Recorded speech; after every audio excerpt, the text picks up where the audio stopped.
This is Chao Gao from the University of Chicago, who's going to talk to us now about reduced isotonic regression. Thanks. Thank you, Matthew. I would first like to thank the organizers for setting up this wonderful workshop. And today I would like to speak about reduced isotonic regression. This is a collaborative project with my co-authors Fang and Cun-hui Zhang. So it is actually Fang who raised this interesting question. Then we realized actually we didn't know much about isotonic regression. That's how we end up with this project and the results. So before talking about reduced isotonic regression, first I would like to briefly mention what is isotonic regression. And Philip gave a talk on the same topic yesterday, so the review will be super brief. So in isotonic regression, what you are trying to do is to fit a non-parametric model, but instead of imposing any smoothness irregularity, the only constraint you impose is that the non-parametric function that you are trying to fit is increasing. So this ends up being a convex optimization problem. You minimize the square error loss with respect to that the vector is increasing. So it can be solved very efficiently actually in linear time.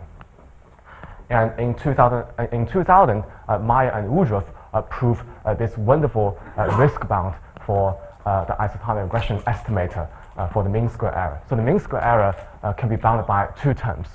The first term is log n. So it is something that you cannot avoid even if you estimate a constant function.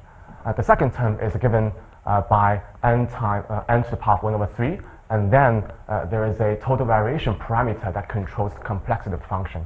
So for an increasing signal, the total variation parameter is just the difference between the largest value and the smallest value.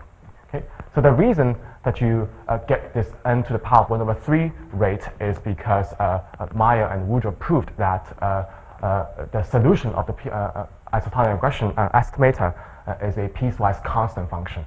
And they showed that with high probability, the number of pieces scales as n to the power of 1 over 3, which leads to the same rate in the risk bound. So, then in 2002, Cun-hui Zhang showed that isotonic regression actually enjoys this wonderful local adaptivity result.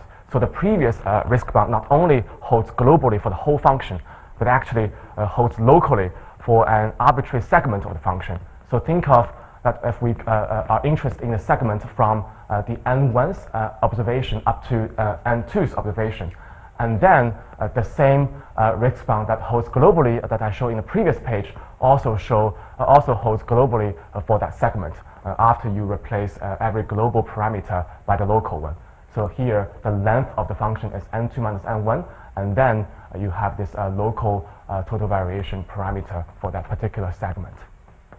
And this immediately implies that isotonic regression is adaptive to an arbitrary piecewise constant structure. So let me introduce this parameter space. It's actually the center of this talk. So this space, I call it the space of reduced isotonic functions.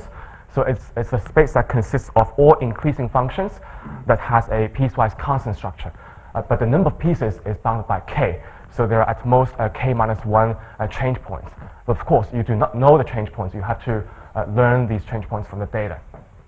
So if you apply this local adaptivity risk bound to any function that belongs to this parameter space, and for example, you apply the bound to this segment, and then on this particular segment, you will get the rate log n.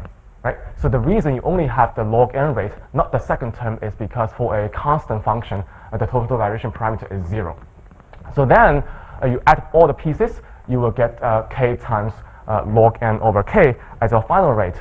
This shows that actually isotonic regression estimator is adaptive to a piecewise constant structure. Even in the beginning of the definition, we do not need to impose any parsimonious constraint on the estimator. The only constraint that you impose is the increasing monotone constraint, and it turns out adaptation is here for free. That's why isotonic regression is kind of popular.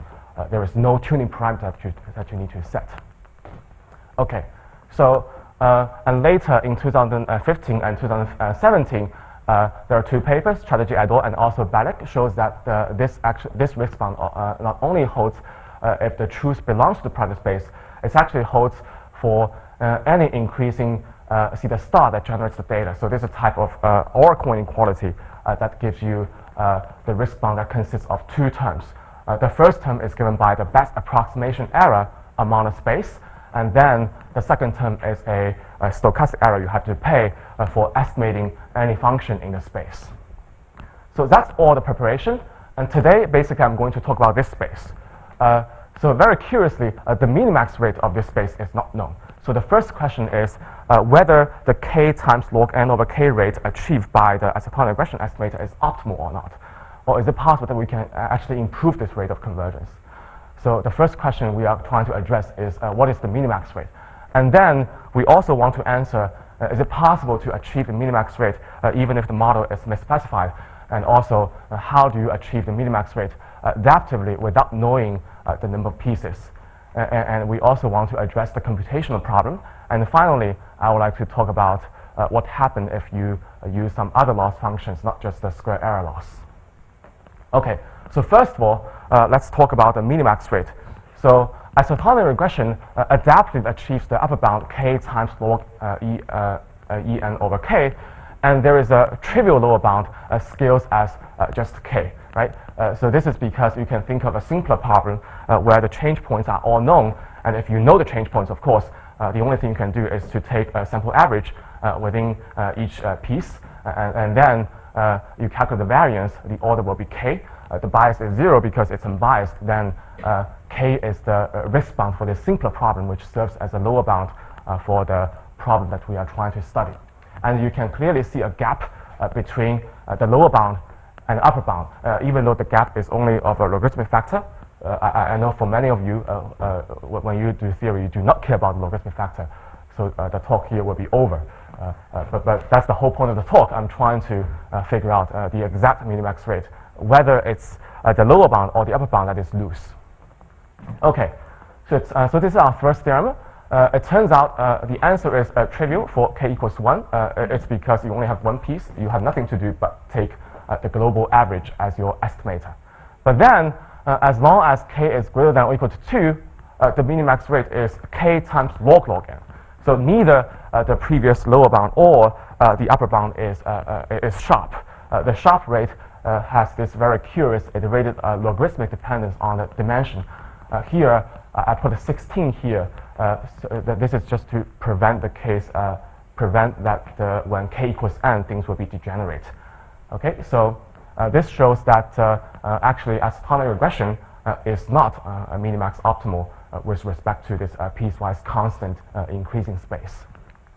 So let's compare the minimax rate to what can be achieved by isotonic regression. So this result is actually not only an upper bound. You can show that isotonic regression cannot do better than k times log n. So actually, this is coherent with what we know in the literature. So in the literature, people report that isotonic regression tends to overfit data by giving you more pieces than what is really necessary. And our result actually reflects this fact by showing that isotonic regression is not optimal, at least up to a logarithmic factor. Okay, and then we want to understand why we actually have this iterated logarithmic dependence on the dimension. So let's try to compare the minimax rate for isotonic piecewise signals to the minimax rate for a class of piecewise signals with at most k pieces, but without any isotonic constraint, and see what happens. So actually, it turns out when k equals 1, there's nothing special. It's still a constant. And when k is greater than or equal to 3, the minimax rate for estimating a piecewise constant function without isotonic constraint is k to the k times log n. But the special case happens when k equals 2. This is because when k equals 2, even if you do not impose any monotone constraint, you only have two pieces, so it is either increasing or decreasing. So it is isotonic. That's why you have log n instead of log n. So from this comparison, it is very clear that the reason you get log n dependence on the dimension is simply a consequence of the isotonic constraint. So before going into the mathematical detail why we have a log n dependence in the minimax rate, let me first tell you how to achieve the minimax rate. So in order to achieve the minimax rate, you cannot use isotonic regression. You have to use this estimator that is called reduced isotonic regression. So it is the more or less the same least square optimization problem, but in addition to the isotonic constraint, you also constrain the number of pieces that you are trying to fit. So you are basically trying to find the best fit with respect to the square error criterion, but the estimator should be within this parameter space. This is called reduced isotonic regression. It's actually proposed in the 1997 JASA paper by Shell and Singh. The motivation for them to propose this estimator is precisely to address the overfitting problem of isotonic regression. But at that time, they do not have any theoretical results. The first risk bound even for isotonic regression appears after 2000. So we show that this estimator enjoys the following oracle inequality.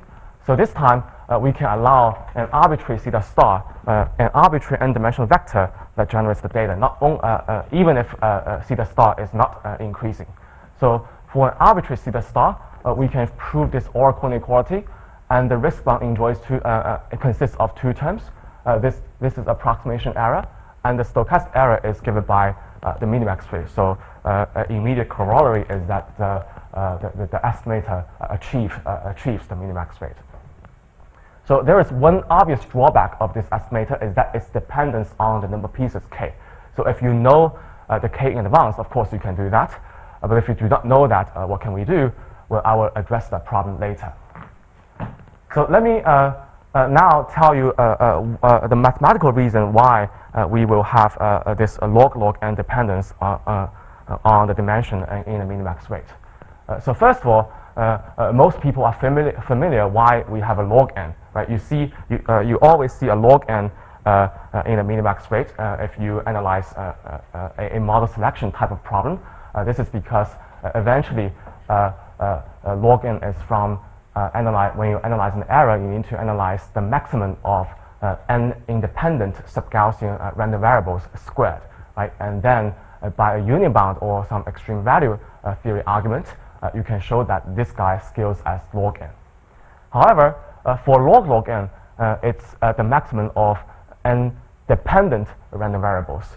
And in particular, if you consider this the maximum of this partial sum process, so here we have a normalized average starting from 1 to m, and if you do not know m, then you will take maximum over m ranging from 1 to n, and then you can show that this guy scales as log n. So the only difference between log n and log n, log n is that one is the maximum of independent random variables, and the other is of dependent ones. And the later is also recognized as law of iterated logarithm, and actually we need a non-asymptotic version for that to prove the risk bound. So why is it related to reduced isotonic regression? Well, think of the case where you have you only want to fit two pieces. Then essentially the optimization problem is equivalent to finding this one change point a hat. Right. So once you have this one change point a hat, then you just take average for the left piece and also for the right piece. You get the final estimator. So let's see how you will analyze the error for the left piece. Yes? Does anything change if I knew the actual values on the right and left and I just didn't know the change point, but the values were known? So for this problem, k equals 2. If you know the value, you do not know the change point. Right. The minimax rate is constant. Right. It's not log n. So here is a subtle difference. Yeah. A very good question. Okay, so when you analyze the error that is to the left of this a hat, then essentially since the estimator takes the value that is a simple average from 1 to a hat, so you need to bound the difference between the estimator and the true mean that generates the data, right? Because you do not know a hat, the only thing you can do is to take maximum over all possible choices of a hat, then you reach this precise maximum over the partial sum process, and this gives you a square root of the log n in your upper bound. So what happens for a general K? Well, for general K, things are not quite nice because let's say we want to analyze error between a hat and b hat, and both a hat and b hat they are change points that you learned from data, so they are random variables. So essentially, you want to analyze the difference between your estimator and the truth. But this time, you do not know a hat, you do not know b hat. So a naive thing to do is to take maximum over both the starting points and the ending points. And then you will have a log term instead of a log term. The reason you have a log term instead of a log term is because we are minimizing this least square with the extra constraint that things are isotonic. So it is precisely this isotonic constraint that allows you to prove this deterministic inequality that you can bound this error by the maximum of these two. And for each of these two, right, so one endpoint is fixed.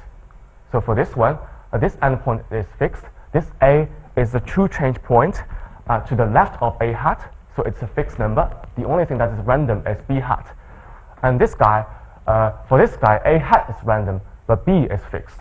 Right? So when you take maximum over all possible choices of A hat and B hat, you only take maximum over one endpoint.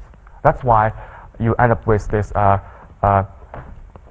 maximum of the partial sum process again, which gives you a log n instead of log n dependence. It is precisely because of this deterministic inequality that is a consequence from the optimization property of the estimator. So this gives you an explanation why we have log n in the upper bound. The reason why you have log n in the lower bound is actually simpler, and I will be happy to talk about that offline if you are interested. Okay, so adaptive explanation. So as I just said, reduced isotonic regression has an obvious drawback, is it has to know the number of pieces in advance in order to define your optimal estimator. What if K is not known? Then what do? Well, here is a penalized least square procedure. So first, you are going to compute all the reduced isotonic regression from K from 1 to n. You compute all of them, and then you select K according to this penalized least square criterion. So here, you minimize over K with respect to this objective function. There are two terms. The first term is the square error term that is a surrogate for the bias square. And then you have to design a penalty to mimic the variance.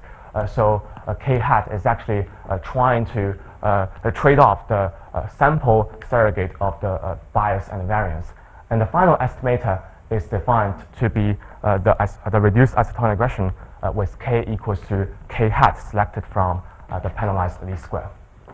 Okay, so how do you choose the penalty function? So as I just said, penalty function is you need to choose penalty function to mimic the variance. And since we know the minimax rate, so an obvious thing to do is just to take the penalty function to be the minimax rate, right? And then you can show the following oracle inequality. So the difference between this oracle inequality and the previous one is that we have minimum over K from 1 to n. So the estimator is able to achieve the best trade-off between bias and variance. And then as a corollary, you achieve the minimax rate without knowing K adaptively.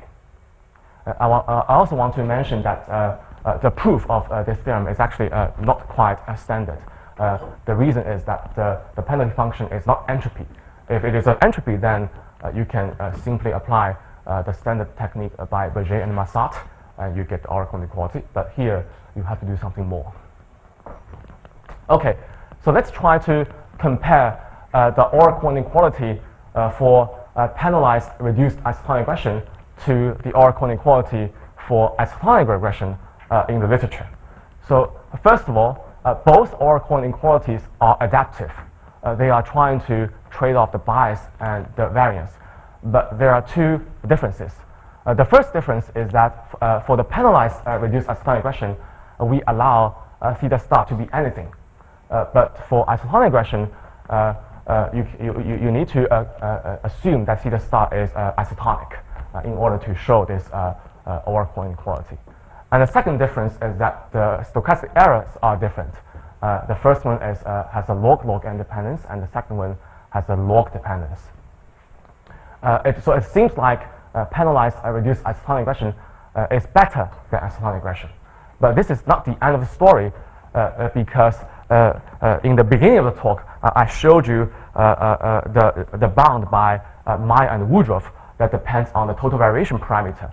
So if you compare the Oracle inequality with this risk bound that is governed by the total variation parameter of theta star, then it is possible that this is actually better than the Oracle inequality in the case where you have a theta star that has many jumps. So the k is maybe very large, but each jump is very small. So the total variation parameter is actually small.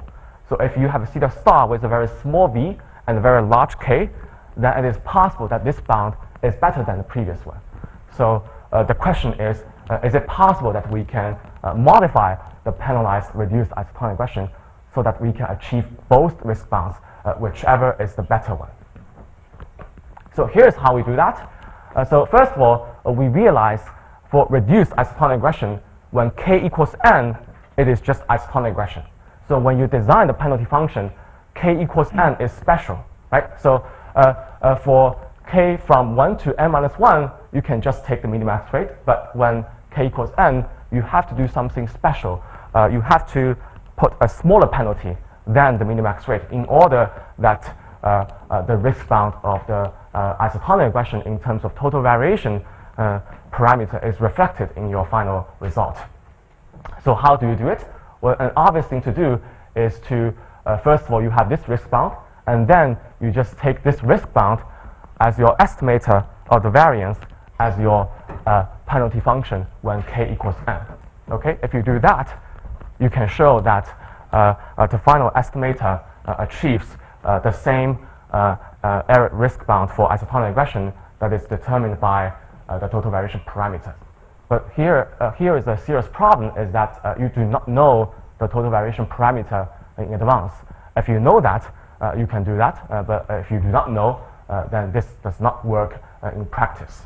So we have to do something more clever. So essentially, we want a risk bound, we want a risk estimator that is the estimator of this risk, but we also need a risk estimator to be fully data dependent.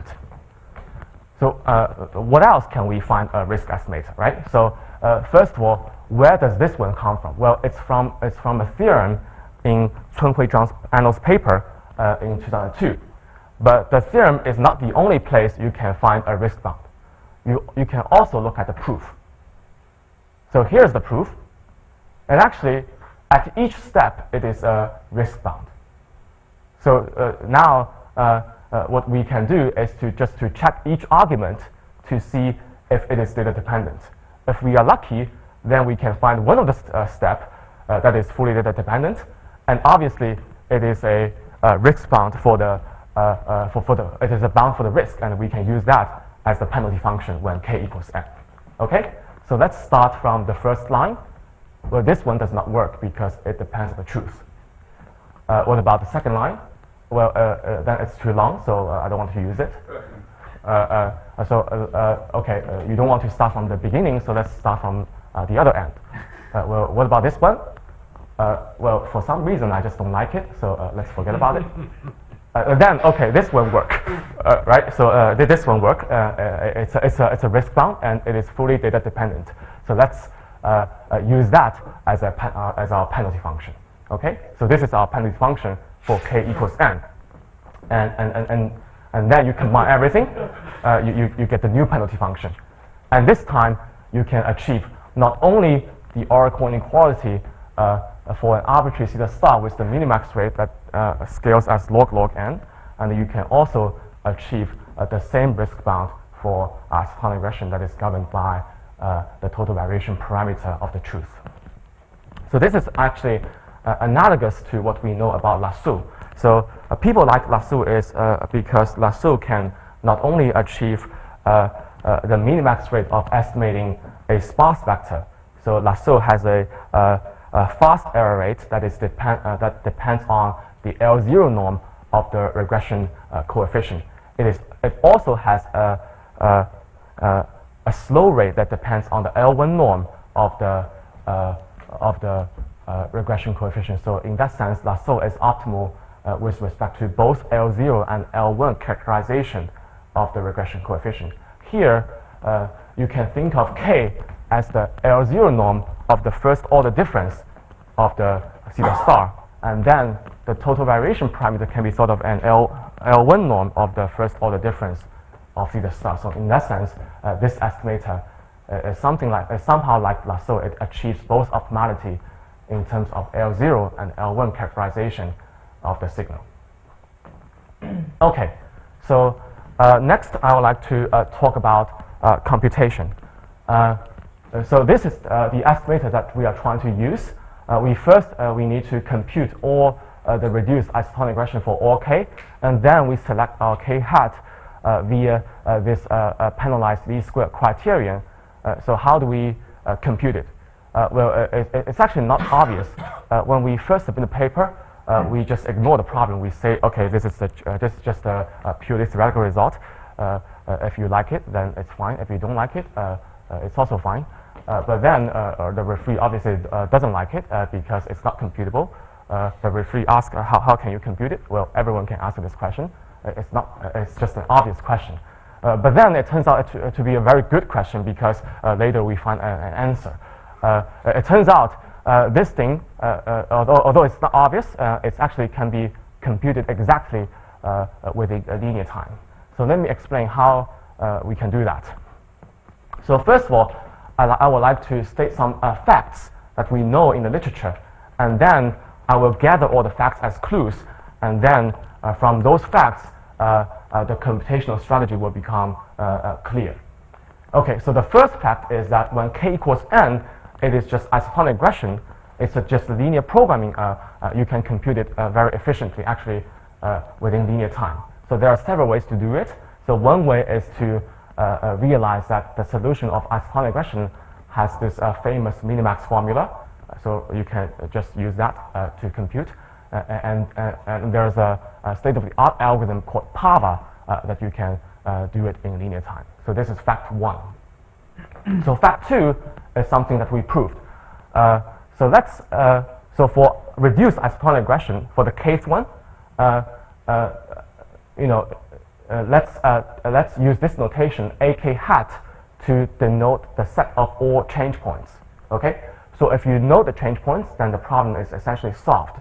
So the hardest part is to figure out where the change points are. So let's denote the set of change points for the case reduced isotonic regression by this notation. Then we can show that for any k, this is actually a subset for a hat n. So once you compute the isotonic regression, it's a piecewise constant solution. You get all the change points for isotonic regression.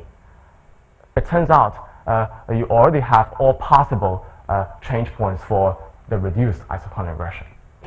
So that's fact two.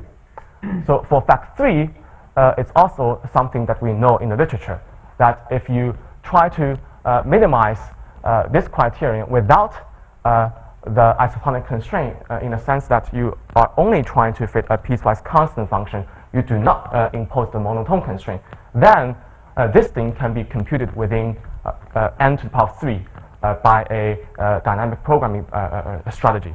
So how do you do that? Well, first you fix one of the change points, and then you only need to, and then you have a subproblem that you need to figure out the remaining k minus 2 change points. So suppose you have solved all the subproblem in advance, then solving the current problem is just a one-dimensional search, so it's obvious. So how do you solve the subproblem? Well, you break the subproblem into a sub-subproblem. There you have the dynamic programming strategy, and it takes n to the power 3 to finish. Of course, n to the power 3 is not fast, at least it is polynomial. That's why people like Ryan Tiffany likes to use like fused lasso or trine filtering when they try to fit a piecewise constant functions. So these are the three facts that we know. Fact 1 and fact 3 are from the literature, and fact 2 is very critical that we prove it. And then if you gather these three facts, then you just can you can have the computational strategy. So the first step is that you first compute the isotonic regression solution using PAVA. So that takes linear time, and then you store the solution into this vector, right? So you first store all the change points a n hat, and then for each pieces, let me use the notation eta to denote it. You also store the value of these of each pieces. So in a sense, the first step of isotonic regression is a dimension reduction procedure. It's a summary of the data. It reduced the data from the original n dimension to now the cardinality. The dimension is now becoming the cardinality of the number of pieces that you have for isotonic regression. Okay, and then you just need to fit piecewise constant models using the reduced data. This is because of fact 2 that we know that the set of change points must be contained in the change points of isotonic regression. That's why you can do that. And when you do step 2, when you fit a piecewise constant model using the reduced data, you do not need to care about the isotonic constraint. This is because isotonic regression already gives you an increasing sequence. So whatever you do, it's always going to monotone. So you don't need to put isotonic constraint into step 2. So the algorithm is actually very simple once you realize these facts. You first compute isotonic regression in the first step, and then you just do a dynamic programming in the second step on the reduced data. So here's the final complexity.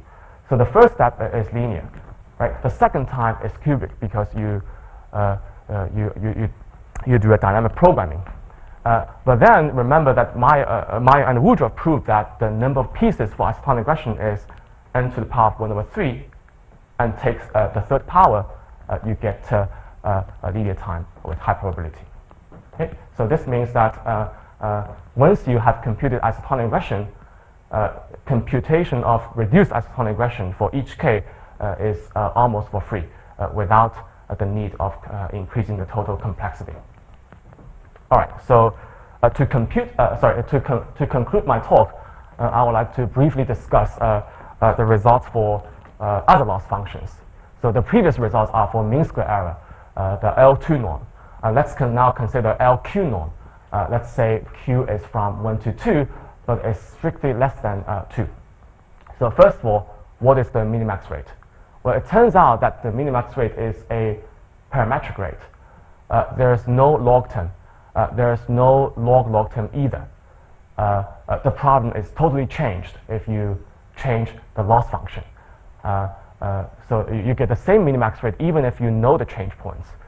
But if you do not know the change points, the problem will not become harder. You will get the same parametric rate. And then the question is, how do you achieve this minimax rate for a general LQ loss for Q smaller than 2? Well, previously we said the reduced isotonic regression estimator is minimax optimal. What about that estimator? Well, that estimator will always give you an extra log term. So it is not optimal if you change the loss function. Even if you set Q equals 1.99, it won't help. But then, what is the optimal estimator?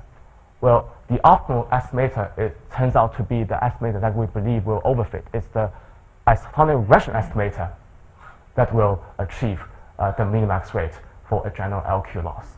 So this is quite interesting because we know that this estimator will give you more pieces than the reduced one, and people observe it tends to overfit in terms of L2 loss. But for LQ loss, it is actually optimal. And if you try to be a little bit smarter, you use the reduced isotonic regression estimator. The estimator will be more parsimonious, but then it's not optimal. I understand the mathematical reason behind this, but I do not have any intuition. If some of you have any intuition, please let me know. I'll be happy to discuss. Yesterday, Yi Hong showed me a different problem in density estimation. When the density is analytic, then when you change the loss, you also have a similar phenomenon. Okay, So let's put this result into a table just for the sake of comparison. Okay, so depending on the loss function, things will be different. For the LQ loss, Q between 1 and 2, as long as Q is strictly smaller than 2, the minimax rate is parametric, and the optimal estimator is given by the isotonic regression estimator. However, for Q equals 2, things get more interesting. The minimax rate has a extra log term, and what is optimal is the reduced isotonic regression estimator. So that's, I think, is the end of talk.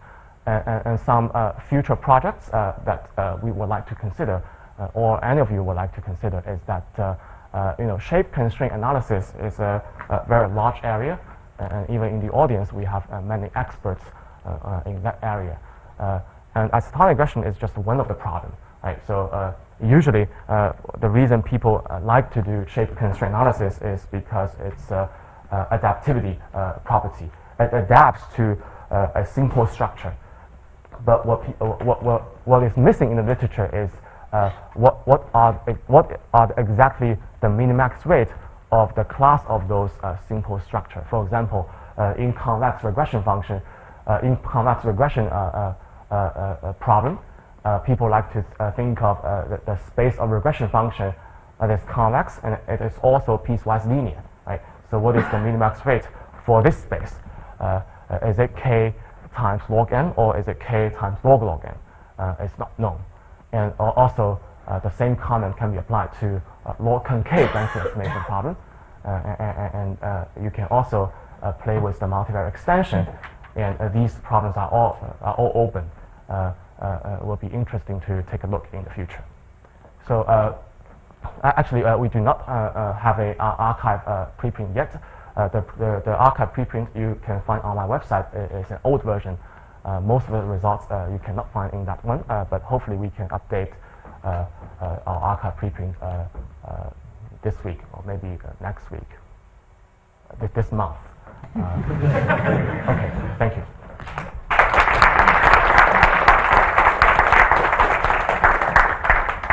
Very much, Chao. Very nice, thank you. I lost track of it at some point. When your final estimator that's adaptive to k, Yes, is it monotone or not? it's monotone. Okay. It's a penalized version. So because each theta k is monotone, so you penalize just select k, it's also monotone. So I don't know if it's related, but there was some point at which you did a non-monotone calculation within, is that right? You dropped the monotone. Oh, okay. So I didn't follow that. yes. Okay. This is our estimator. The estimator is monotone. It's always monotone. But when you prove the theorem, here's theta star. That's the truth that generates data. You do not assume the truth is monotone. It's more general. The thing that takes cubic time, isn't it something that does not have a monotonicity requirement? When you talked about the algorithm, I think at some point you mentioned doing some non-monotonically constrained optimization, right? So here's the algorithm. First, I compute isotonic regression, and I have those little pieces, a summary of given by isotonic regression. Then I just fit a piecewise constant. I just do a piecewise constant fit on those reduced data, because this is the output of isotonic regression. It's already monotone. That's why I do not need to put monotone constraint in the second step. Yes. With theta star has k pieces, and k is between n to the 1/3 and n. Do you get the right rate from the k equals n? Could you say it again? What's the question? So if theta star is increasing, and Theta star is anything. so if theta star has k pieces and k is bigger than n to the 1/3, do you get the right rate? So if theta star is has k pieces, Yes. So theta star is non-decreasing and has k pieces, but k is big. yes. K is between n to the 1/3 and n. So you will get two risk bounds. You will get k log n. You will also get this bound. Right. And then you take minimum. Right. And whichever is smaller. and that's minimax. So this one is minimax for the piecewise constant space, and this one is minimax for the total variation space. And then Yeah. So when v is small, the second one is the right rate. Is that? depending on whether you allow v to grow or not, v over sigma is a constant, then you will get n to the power of 1 over 3. Yeah. Yes. Actually, one comment and one question about the computation. The quick comment is that I believe that what you called cubic is actually can be done in quadratic time. So Okay. I think that even like Bellman's dynamic programming, the original dynamic programming paper, considers something like this problem and takes quadratic time. So here, I'm not just computing one piecewise constant fit. I'm computing a piecewise constant fit for all k, from k to 1, from 1 to n. Is that what you are talking about? Even computing for all k. Your dynamic programming is actually finding every piecewise constant fit from one piece to n pieces? Yeah. Okay, so that maybe is what I'm saying is going to be the same. Okay. Although if they're nested, if they have nested change points, then that would No, be they are not nested. If they are nested, then the problem is super easy. I don't have to go through that. So then the question maybe relates to this as well. So your thing takes linear time for one thing. For all k. Okay. For all same k as- linear time. I see. And the question that was just asked earlier about the fact that it's non-monotone, but it doesn't matter, that's because somehow if you give me a monotone signal and I do a piecewise constant fit, it would never flip the order of the pieces. Is that right? That the kind of piecewise constant projection of a monotone signal will never kind of flip. Yes, The order of the that's correct. Because the eventual solution will be a piecewise constant function, and for each piece, it's just the average. Because it's average, it will not flip the order. Maybe you mentioned it, but that red bounding, is it somehow measuring bounded variation, I guess? Of your solution? The bound and the thing that you didn't show us, or at least I missed it if you did. What does it actually look like? Or what is it? It somehow measures total variation, I guess. Yes, it's somehow measuring total variation. It's actually better than total variation because it appears here, not here. Yeah. So it's smaller than that. If I write it out, it will be complicated. But roughly, you think of how would you estimate total variation? Well, a naive estimator is just to take xn minus x1, which does not work because you only have two data. There's too much variation. So this one is very much like you back off a little bit, and you take some average. Then it's not an estimator for v, but it's still an upper bound for the risk. Yeah. Now, Johannes. So if I understood it correctly, so the unconstrained isotonic regression doesn't get the right rate because it puts too much jumps. So my question is now, does your adaptive estimator do you have conditions under which it finds the correct number of jumps as well? Or What condition? so you want to recover the k, the number of jumps. And so does your adaptive estimator get also the correct number of jumps under if you put conditions, say that the jumps are separated from each other? Or So if you put conditions so that the number of pieces can be correctly estimated, then the minimax rate will be changed. It's a different problem. So you get the model selection with your estimator as well? So does it find the right number of jumps to the construction? No, it doesn't find the number of the correct number of jumps. But you can show that k hat will be bounded by say 1 plus delta times the true k. That can be shown, but not the other direction. It's like you fit a sparse model, then it's always give you a sparse solution. thank Chao again.